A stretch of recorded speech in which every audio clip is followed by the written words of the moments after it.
मैं हूं मनोज मानस। उत्तराखंड की खबरों का रुख करेंगे, उससे पहले देख लेते हैं इस वक्त की सुर्खियां। लोकसभा चुनाव के लिए बीजेपी के मीडिया सेंटर का शुभारंभ देहरादून में सीएम धामी ने मीडिया सेंटर का काटा रिबन। बीजेपी ने तेज की लोकसभा चुनाव की तैयारियां। आईएएस दिलीप जावलकर बने उत्तराखंड के नए गृह सचिव। चुनाव आयोग ने जावलकर के नाम लगाई मुहर। 3 नामों के पैनल में जावलकर का नाम फाइनल।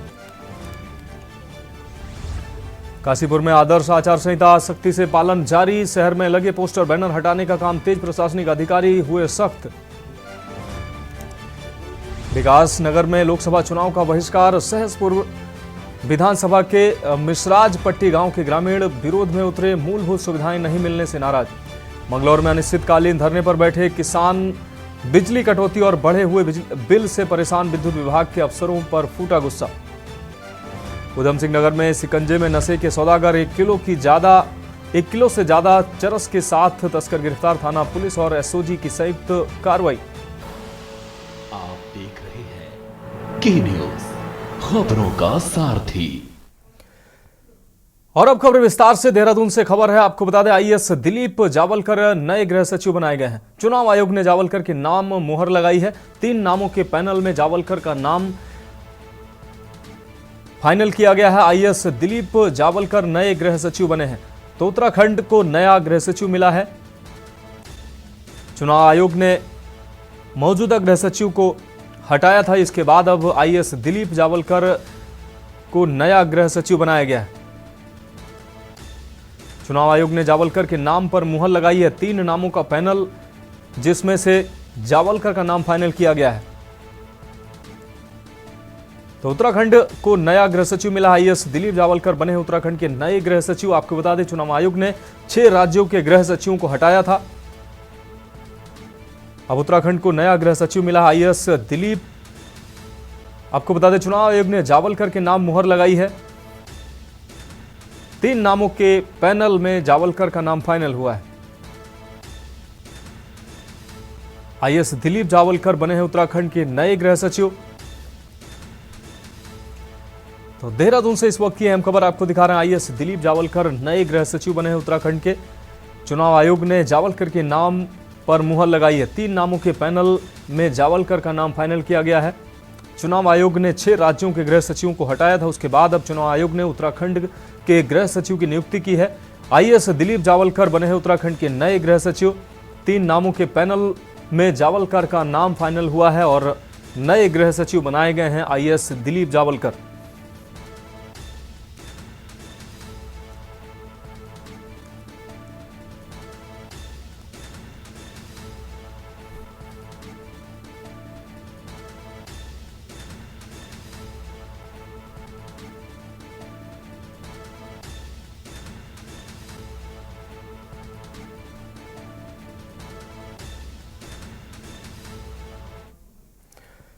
अब रुक करते हैं अगली खबर का। भाजपा ने आज देहरादून स्थित विधानसभा के नजदीक मीडिया सेंटर का शुभारंभ किया है। मुख्यमंत्री पुष्कर सिंह धामी ने रिबन काटकर मीडिया सेंटर का शुभारंभ किया है। मीडिया सेंटर उद्घाटन समारोह के अवसर पर भाजपा के प्रदेश प्रभारी दुष्यंत गौतम, चुनाव प्रबंधन समिति के संयोजक नरेश बंसल, प्रदेश मीडिया प्रभारी मनबीर चौहान समेत तमाम पदाधिकारी व नेता उपस्थित रहे।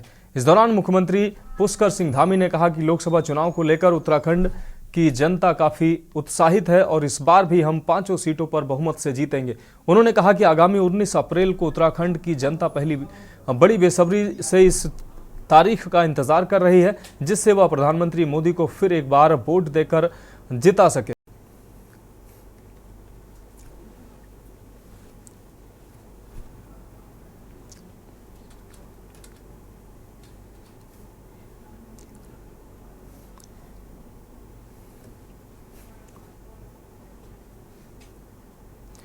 अब रुक करते हैं अगली अहम खबर की। उत्तराखंड में पहले चरण में 19 अप्रैल को मतदान होगा। वहीं राज्य गठन के बाद पहली बार मतदान और मतगणना में 46 दिनों का फासला देखने को मिला है। आपको बता दें विपक्षी दलों ने इस लंबी अवधि में भाजपा की ओर से गड़बड़ी करने की आशंका जताई है। उत्तराखंड की 5 लोकसभा सीटों को जीतने के लिए भाजपा कांग्रेस में आमने सामने की टक्कर देखने को मिल रही है। कांग्रेस में 2 सीटों पर फेस फंसा हुआ है, जबकि एक तरफ जहां कांग्रेस प्रत्याशियों पर मंथन कर रही है लगातार, तो वहीं दूसरी ओर भाजपा ने चुनाव प्रचार अभियान को धार देनी शुरू कर दी है, जिससे कांग्रेस की टेंशन भी बढ़ गई है।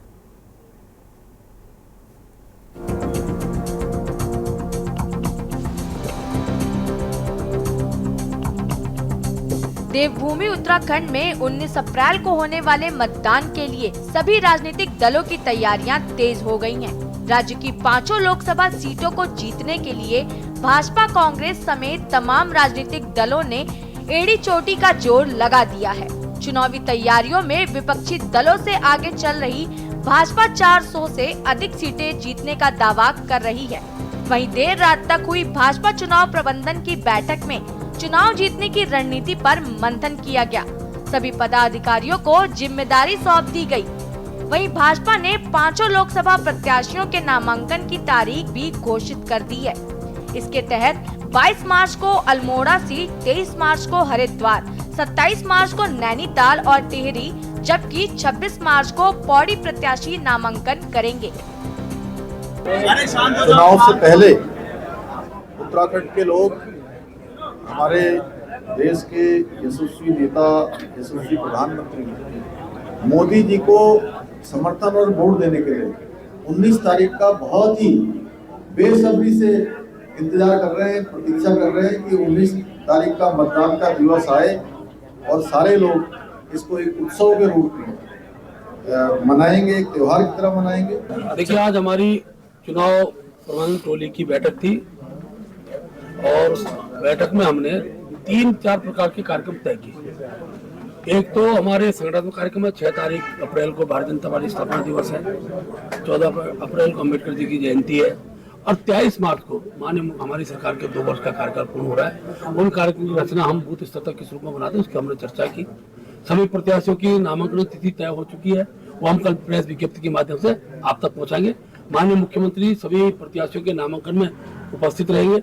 वहीं एक तरफ जहां कांग्रेस भाजपा पर कोई कार्य न करने का आरोप लगा रही है, तो वहीं दूसरी ओर भाजपा ने निर्णय लिया है कि धामी सरकार के 2 साल पूरे होने और अगले माह 6 अप्रैल को पार्टी के स्थापना दिवस सहित कई कार्यक्रम आयोजित किए जाएंगे। वहीं भाजपा प्रदेश अध्यक्ष के मुताबिक लोकसभा चुनाव प्रचार के तहत होने वाले प्रधानमंत्री व अन्य शीर्ष नेताओं की रैलियों के लिए सभी लोकसभाओं से रिपोर्ट मांगी गई है। भाजपा एक तरफ जहां पूरी ताकत के साथ प्रचार प्रसार में जुट गई है, तो वहीं दूसरी ओर कांग्रेस हरिद्वार और नैनीताल लोकसभा सीट पर प्रत्याशी के चयन पर मंथन कर रही है। ये पार्टी की अंदरूनी रणनीति होती है और काफी चीजों में चर्चा विमर्श चल रहा है और जो उपयुक्त समय आएगा कांग्रेस इन 2 सीटों पर भी नामों की घोषणा कर देगी। हाँ, कुछ अवधि लंबी लग रही है। देखिए, यहाँ पर 19 अप्रैल को चुनाव है और 19 अप्रैल से 4 जून के बीच में एक लंबी अवधि है जिसमें खेला हो सकता है। तो हम उस जो अप्रत्याशित चीजें जो हो जाती हैं इस 1.25 महीने के दौरान, जो सत्तारूढ़ दल के द्वारा गड़बड़ झाला किया जाता है और देखा गया है कि जहां भी काउंटिंग में, नतीजों की घोषणा में और वोटिंग में अवधि कम रही है, वहां जो है विपक्षी दलों ने बढ़त बनाई है और जहां भी अवधि ज्यादा रही है वहां भारतीय जनता पार्टी के कैंडिडेट जीते हैं। इसका मतलब हमें पूरी आशंका है कि कुछ गड़बड़ उस दौरान हो सकती है और एक इंतजार भी कुछ जरूरत से ज्यादा लंबा है। उत्तराखंड की जनता 19 को वोट करेगी और 4 जून तक उसको वेट करना पड़ेगा। तो अवधि तो निश्चित रूप से ज्यादा है, लेकिन अब है तो क्या करें, मरता क्या ना करता, स्वीकार तो करना पड़ेगा। कांग्रेस का डाउनफॉल शुरू हुआ और कांग्रेस संगठन और सरकारों में टिकट देने की बात हो, पार्लियामेंट में हो, विधानसभाओं में हो, उससे निचले स्तर पे हो, तो लीडर्स जो होते हैं, लीडर यानी कि जो जनता की आवाज़ होते हैं, उन लोगों को तरजीह नहीं दी गई।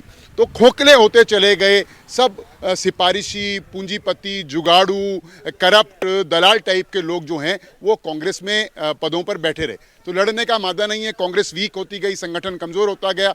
फिर उनकी जो पॉलिसीज़ रही, यानी कि माइनॉरिटी का अपीजमेंट, यानी कि जो है आप समझ लीजिए माइनॉरिटी, आप समझते हैं अल्पसंख्यकों का अपीजमेंट, वो भी लोगों को अच्छा नहीं लगा। कुल मिलाकर लोकसभा चुनाव के लिए समय बेहद कम है। यही वजह है कि राज्य में राजनीतिक सरगर्मियां तेज हो गई हैं। एक तरफ जहां भाजपा अपने विरोधी दलों से चुनावी तैयारियों के लिहाज से काफी आगे निकल गई है, तो वहीं दूसरी ओर कांग्रेस समेत तमाम विपक्षी दल अभी तक प्रत्याशियों पर ही मंथन कर रहे हैं। ऐसे में सवाल ये है कि आखिर कांग्रेस कब तक प्रत्याशियों का ऐलान करेगी और कब ये प्रत्याशी चुनाव तैयारियां शुरू करेंगे। देखना होगा कि 2024 का चुनाव किसको जीत का स्वाद चखाता है और किसको हार से सामना करता है। Uttarakhand desk report. तो खबरों में वक्त एक ब्रेक का है, जल्द हाजिर होंगे। ब्रेक के बाद एक बार फिर से उत्तराखंड की खबरों में आपका स्वागत है। अब रुक करते हैं अगली अहम खबर की। आगामी लोकसभा चुनाव में निर्वाचन आयोग ने दिव्यांग व 85 वर्ष से अधिक उम्र के मतदाताओं को पोस्टल बैलेट के जरिए घर से मतदान करने का ऑप्शन दिया हुआ है। जिला निर्वाचन विभाग ने इसकी तैयारियां भी शुरू कर दी हैं। नगर निगम सभागार में एआरओ ने सभी बीएलओ की बैठक लेकर दिव्यांग व बुजुर्ग मतदाताओं के लिए फॉर्म नंबर 12D के संबंध में जानकारी दी है। उन्होंने बताया कि 85 वर्ष से ज्यादा उम्र के मतदाता या जो 40% से ज्यादा विकलांगता की श्रेणी में आते हैं वो वोटर हैं, उनके पास फॉर्म 12D पहुंचाया जाएगा। अगर वे मतदान केंद्र पर नहीं जाना चाहते तो उनके घर जाकर उनका वोट पंजीकृत किया जाएगा।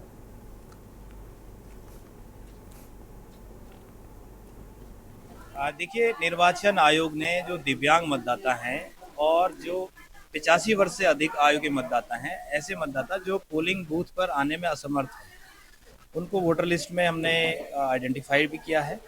बीएलओज को ये इसलिए बुलाया गया था कि उनके लिए एक स्पेशल व्यवस्था की गई है ऐसे मतदाताओं को अपना मत का उपयोग करने के लिए, मताधिकार का प्रयोग करने के लिए, कि वो पोस्टल बैलेट के माध्यम से मत दे सकते हैं।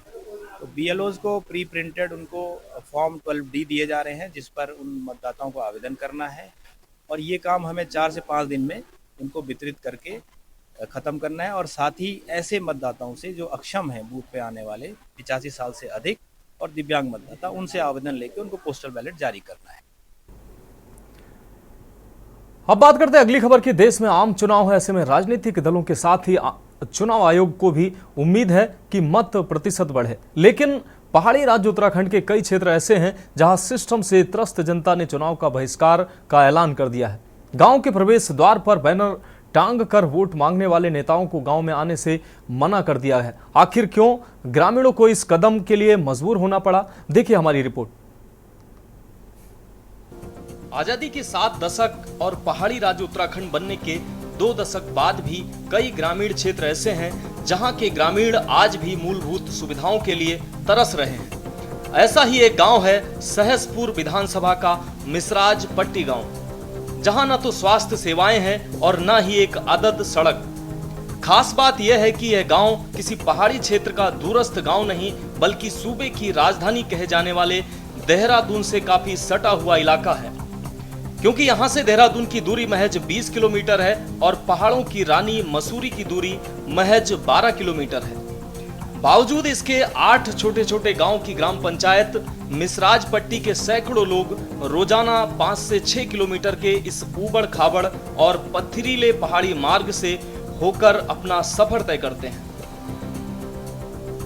इसके चलते अपनी इस समस्या से त्रस्त यहाँ की जनता ने इस बार आम चुनाव यानी लोकतंत्र के महापर्व लोकसभा चुनाव का पूर्ण रूप से बहिष्कार करने का ऐलान किया है, जिनका साफ तौर से कहना है कि उन्हें और उनके परिजनों को यहाँ रहते हुए दशकों बीत चुके हैं, लेकिन उनके गांव तक आज भी सड़क नहीं पहुंची।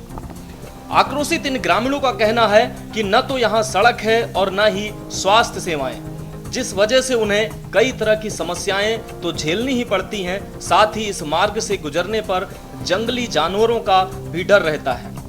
इसी समस्या के चलते उनसे लोग रिश्ता तक जोड़ने से गुरेज करने लगे हैं। आक्रोशित ग्रामीणों ने साफ कहा कि जब तक उनके गांव तक सड़क नहीं पहुंचती, वह इस लोकसभा चुनाव के साथ ही आने वाले सभी चुनाव का बहिष्कार करेंगे। सर, हर चीजों की दिक्कत है सर, यहाँ लड़कों के रिश्ते नहीं होते। फर्स्ट प्रॉब्लम ये है, अब शादियों के लिए हम कहाँ जाएंगे लड़कियां ढूंढने के लिए। सर, हमारे को घरेलू सामानों के लिए भी दिक्कतें हो जाती है। सिलेंडर ले लीजिए आप, हर किसी चीज की समस्या होती है। राशन पानी हर चीज के लिए हमारे को मार्केट जाने के लिए भी 10 बार सोचना पड़ता है। सर, सबसे बड़ी मसराज पट्टी में जो समस्या है वो हमारी रोड की है। इसीलिए हम सभी ग्रामवासी एक साथ एकजुट होके हम सबका यही एक नारा है, रोड नहीं तो वोट नहीं। 40 वर्ष तो मुझे भी यहाँ आए हुए हो गए। मैंने 40 वर्ष से रोड ऐसी दिखा, ना तो इसमें कोई मरम्मत होती है, ना कोई आते यहाँ बनाने के लिए। सिर्फ गांव के लोग ही करते हैं इसको जो करते हैं। इनकी गाड़ियाँ चलती है, अब वही बनाते हैं बेचारे, वही मिट्टी मुट्टी डाल के इसको कर देते हैं थोड़ा बहुत, है जी। और बरसात में देख लो इसमें इतने ना गड्ढे हो जाते हैं कि जिस गड्ढे का कोई नाम नहीं। कई सरकारें आई और गईं, लेकिन इन ग्रामीणों की किसी ने सुध नहीं ली। बहरहाल अब देखना यह होगा कि ग्रामीणों की चुनाव बहिष्कार की इस चेतावनी के बाद भी इनकी कोई सुध लेगा या नहीं, या फिर से उन्हें कोरे आश्वासन ही मिलते रहेंगे।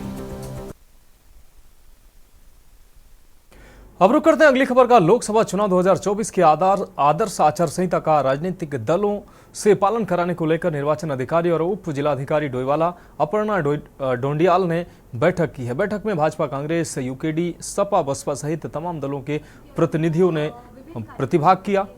चुनाव आचार संहिता का कड़ाई से पालन कर अच्छे वातावरण में चुनाव संपन्न कराने के लिए सहयोग मांगा गया है। टाइमली हमें अप्लाई कर दे परमिशंस और उसमें कोई कंफ्यूजन ना रहे। बाकी हम लोगों ने जो हमारी होम वोटिंग होगी, जो हमारे। अब बढ़ेंगे अगली खबर की ओर। लोकसभा चुनाव को लेकर आदर्श आचार संहिता लगते ही प्रशासनिक अधिकारी सख्त हो गए हैं। शहर में बैनर पोस्टर पर अधिकारियों का एक्शन देखने को मिल रहा है। वहीं काशीपुर एसडीएम के निर्देश पर टीम द्वारा लगातार सरकारी संपत्तियों पर लगाई गई होर्डिंग को हटाने की कवायद तेज कर दी गई है।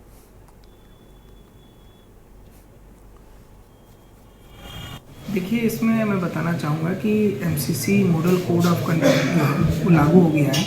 उसके बाद जो हमें एमसीसी के जो नियम हैं उनका पालन करना पड़ता है। उसमें 24 घंटे, 48 घंटे और 72 घंटे शुरुआत के मॉडल कोड ऑफ कंडक्ट लगने के बाद बहुत इंपॉर्टेंट होते हैं। तो इसमें हमने टीमें बना रखी है। इसमें नगर निगम की टीम है, गांव जैसे जो हमारा ग्रामीण एरिया है उनके लिए भी टीम बनी है। तो वहाँ पे जो भी प्रचार प्रसार की सामग्रियाँ लगी हैं उनको हम हटा रहे हैं। इसमें पब्लिक प्रॉपर्टी या ऐसी कोई सरकारी संपत्ति जैसे रेलवे या बस स्टेशन या गवर्नमेंट ऑफिसेज, इसके अलावा जो प्राइवेट प्रॉपर्टीज़ होती हैं इनको भी 72 घंटे के अंदर कवर करना होता है। अब बढ़ेंगे अगली खबर की ओर। रामपुर तिराहा कांड के कुछ दोषियों को उम्र कैद की सजा के अहम फैसले से नैनीताल के राज्य आंदोलनकारियों में खुशी की लहर है। नैनीताल में आयोजित पत्रकार वार्ता के दौरान राज्य आंदोलनकारी पूरन मेहरा ने कहा कि यह अन्य दोषियों के लिए भी मील का पत्थर साबित होगा। उन्होंने कहा कि 2 अक्टूबर 1994 को अलग राज्य की मांग के लिए दिल्ली जा रहे आंदोलनकारियों को रामपुर तिराहा में गोली मारकर मौत के घाट उतार दिया गया था। जो मामले मुजफ्फरनगर की कोर्ट में चल रहे थे उनमें कोई ऐसा मुकदमा नहीं है जिसमें शहीदों की हत्या से संबंधित मामला हो और शहीदों के हत्यारों को हत्या करने की सजा मिल सके। उन्होंने कहा कि दोषियों को सजा दिलाने के लिए आंदोलनकारी संगठनों को एक मंच पर आकर लड़ाई लड़नी होगी। पेट्रोल ऐसी तमाम। देखिए, कल जो मुजफ्फरनगर कांड के दोषियों को जो सजा हुई है, कोर्ट द्वारा सजा दी गई, उसमें हम सभी आंदोलनकारी लेकिन पूरे उत्तराखंड की जनता उसका स्वागत करते हैं। और ये कहीं ना कहीं जो आगे जो दोषी हैं उनको सजा दिलाने में मील का पत्थर साबित होगा। कि अभी जो न्याय मिला है इसको हम आंदोलनकारी अभी न्याय की श्रेणी में नहीं रख सकते हैं, क्योंकि जो मुजफ्फरनगर का जो कांड हुआ 2 अक्टूबर 1994 1 अक्टूबर की रात को, उसमें हत्याएं हुई, हमारे आंदोलनकारी साथियों को गोलियों से भून दिया गया। उसका कोई भी मामला विचाराधीन, ना तो सीबीआई द्वारा सीबीआई की जो केस दर्ज है ना तो उसमें विचाराधीन है, न कि कोई हमारे अन्य कोर्टों में ऐसा कोई हत्या का मामला विचाराधीन है। हम मांग करते हैं कि जिन्होंने हत्या की, जो उसमें संलिप्त थे, उन लोगों को सजा मिलनी चाहिए। अब बात करेंगे अगली खबर की। मंगलौर क्षेत्र में हो रही लगातार विद्युत कटौती से परेशान सैकड़ों किसानों ने मंगलौर बिजली घर का घेराव किया है और अनिश्चितकालीन हड़ताल पर बैठ गए हैं। किसानों ने विद्युत विभाग पर किसानों का शोषण किए जाने का आरोप भी लगाया है। उन्होंने कहा कि आरोप लगाते हुए कहा कि विद्युत विभाग के अधिकारी जानबूझकर विद्युत कटौती कर रहे हैं और बिजली के बिल भी बढ़ाकर भेज रहे हैं। बिल ठीक कराने के लिए किसानों को दफ्तरों के चक्कर काटने पड़ते हैं और बेहाल किसानों की फसल ओलावृष्टि से बुरी तरह प्रभावित हुई है और किसानों को चढ़ाकर बिल भेजा जा रहा है। बिजली का बिल जमा न किए जाने पर किसानों के विद्युत कनेक्शन भी काटे जा रहे हैं। किसान कई बार विभागीय अधिकारियों से शिकायत भी कर चुके हैं, लेकिन विभागीय अधिकारी किसानों की कोई भी सुधि लेने को तैयार नहीं है, इसलिए किसान प्रदर्शन करने को मजबूर हो गए हैं।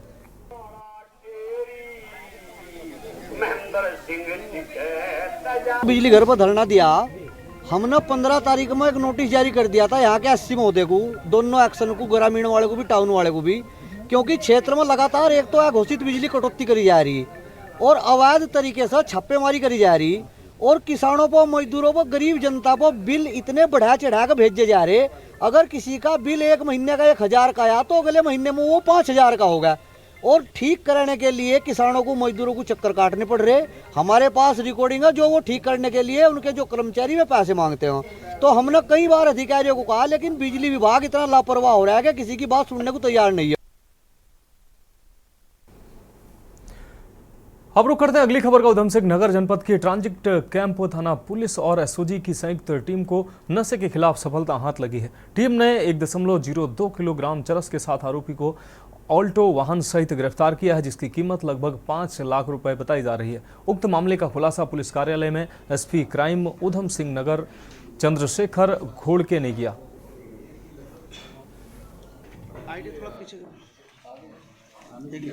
दौरान भी जो है चुनाव के आचार संहिता का घोषणा हो चुका है। इसमें जो है हम लगातार अवैध शराब, अवैध जो नशा है उस पर जो है लगातार कार्रवाई कर रहे हैं और सख्त से सख्त कार्रवाई जारी है। इसी क्रम में कल थाना ट्रांजिट कैंप को एक बहुत बड़ी सफलता हासिल हुई है। थाना ट्रांजिट कैंप और एसओजी की संयुक्त टीम ने जो है एक अभियुक्त अक्षय प्रसाद, जो थाना मुक्तेश्वर जिला नैनीताल का निवासी है, उसको यहाँ पे ट्रांजिट कैंप में अटरिया मोड़ के पास कल्याणी नदी के पुल के पास से बरामद 1 किलो और 2 ग्राम चरस के साथ इसको अभियुक्त को गिरफ्तार किया है। इसके बरामद से एक अल्टो कार भी हमने इसके पास से बरामद किया हुआ है। अब रुक करते हैं अगली खबर का। खबर रामनगर से है, जहां कोतवाली पुलिस ने लोकसभा चुनाव को ध्यान में रखते हुए अवैध नशे के कारोबार के खिलाफ अभियान चलाते हुए अलग अलग स्थान पर छापामार कार्रवाई करते हुए 4 शराब तस्करों को गिरफ्तार करते हुए उनके कब्जे से 200 लीटर से अधिक कच्ची शराब बरामद की है। इस संबंध में जानकारी देते हुए कोतवाली के वरिष्ठ उप निरीक्षक मोहम्मद यूनुस ने बताया कि पुलिस द्वारा नशे के खिलाफ चलाए गए अभियान के तहत गठित पुलिस की टीमों ने नगर के अलग अलग स्थान पर छापेमार कार्रवाई करते हुए मन्नू ठाकुर निवासी भवानीगंज, विक्की सिंह राणा निवासी भवानीगंज, पप्पू सिंह निवासी बैतखेड़ी बाजपुर, सुखदेव सिंह निवासी करेलपुरी हल्दुआ को गिरफ्तार कर इनके कब्जे से 200 लीटर से अधिक कच्ची शराब बरामद की है। लोकसभा निर्वाचन को देखते हुए हमने जो अभियान चलाया है कच्ची शराब और दूसरी शराब को पकड़ने का, उसमें कल शाम को अलग अलग जगहों से 4 व्यक्तियों को गिरफ्तार किया गया है, जिनके कब्जे से लगभग 200 लीटर कच्ची शराब बरामद की गई है। उनके खिलाफ मुकदमा पंजीकृत किया गया है और उनके खिलाफ अग्रिम विधिक कार्रवाई की जा रही है। तो उत्तराखंड की खबरों में अभी के लिए मेरे साथ इतना ही। मुझे दीजिए इजाजत और आप देखते रहिए के न्यूज़ इंडिया।